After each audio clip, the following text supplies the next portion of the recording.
Hi friends, welcome to వని వంటిల్లు. ఈరోజు మనం పుదీనా టమాటో చట్నీ ఎలా తయారు చేసుకోవాలో చూద్దాం. స్టవ్ ఆన్ చేసుకుని ఒక చిన్న బాండీ పెట్టుకోండి. దానిలో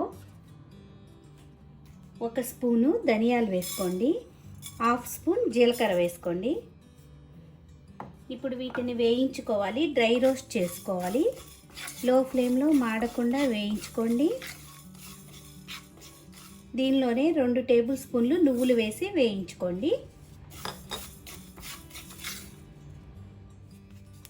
ఇప్పుడు నువ్వులు ధనియాలు ఇవి వేగినాయి కదా, ఇప్పుడు వీటిని చల్లారనిచ్చి ఒక చిన్న మిక్సీ జార్లో వేసుకొని పక్కన పెట్టుకోండి. ఇప్పుడు అదే ప్యాన్లో ఒక స్పూన్ ఆయిల్ వేసుకోండి. ఆయిల్ వేడయ్యాక మీ స్పైస్ని బట్టి పచ్చిమిరపకాయలు తీసుకోండి. పచ్చిమిరపకాయల్ని కొంచెం ఘాట్లు పెట్టి వేసుకోవాలి, లేకపోతే పైకి పేలుతాయి. ఇట్లా పచ్చిమిరపకాయల్ని వేయించుకోండి. పచ్చిమిరపకాయలు కొద్దిగా వేగాక 2 కట్టలు పుదీనాని శుభ్రంగా వాష్ చేసుకుని ఇప్పుడు ఈ పుదీనా ఆకుల్ని దీనిలో వేసి వేయించుకుందాం.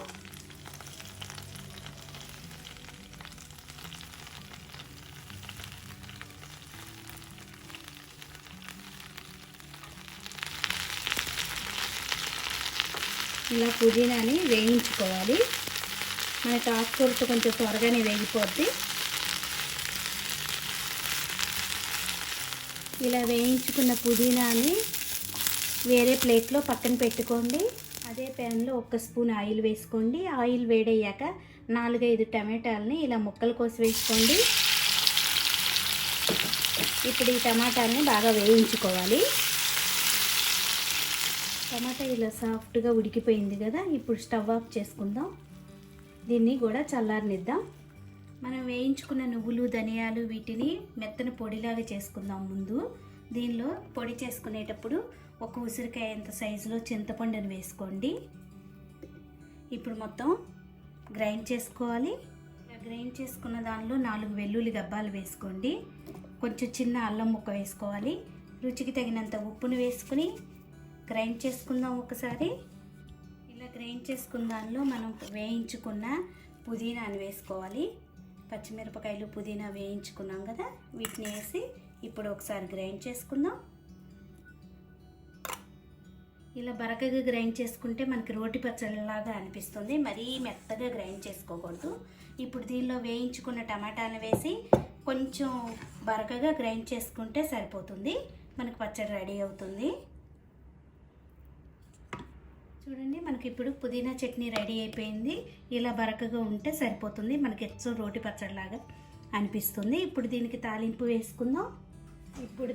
వేసుకుందాం. స్టవ్ ఆన్ చేసుకుని చిన్న బాండీ పెట్టుకోండి. దానిలో 2 స్పూన్లు ఆయిల్ వేసుకుని ఆయిల్ వేడయ్యాక ఎండుమిరపకాయలు 2 వెల్లుల్లి గబ్బాలని ఇలా దంచి వేసుకోండి. దానిలో ఒక హాఫ్ టీ స్పూన్ శనగపప్పు, హాఫ్ టీ స్పూన్ మినపప్పు వేసుకోవాలి. కొంచెం ఆవాలు, కొద్దిగా జీలకర్ర వేసుకోవాలి. దీనిలో కొంచెం పసుపు వేసుకుందాం. తాలింపు వేగుతున్నప్పుడు లాస్ట్గా కరివేపాకు వేసుకుందాం. ఇప్పుడు స్టవ్ ఆఫ్ చేసుకోవాలి. ఇప్పుడు వేయించుకున్న తాలింపుని పచ్చళ్ళలో వేసి కలుపుకోవాలి. ఎంతో రుచికరమైన పుదీనా టమాటా చట్నీ రెడీ అయిపోయింది. ఇది అన్నంలో మీరు వేడి అన్నంలో కొద్దిగా నెయ్యి వేసుకుని ఇడ్లీ దోశకి కూడా చాలా బాగుంటుంది. అన్నం అంతా తినేయాలన్నంత ఈ పచ్చడితోనే తినేయాలన్నంత రుచిగా అనిపిస్తుంది. మీరు కూడా ట్రై చేసి చూడండి. నా వీడియోస్ మీకు నచ్చినట్టయితే లైక్ చేయండి, షేర్ చేయండి, కామెంట్ చేయండి. మరిన్ని వీడియోల కోసం వని వంటిల్ని సబ్స్క్రైబ్ చేసుకోండి. Thank you for watching.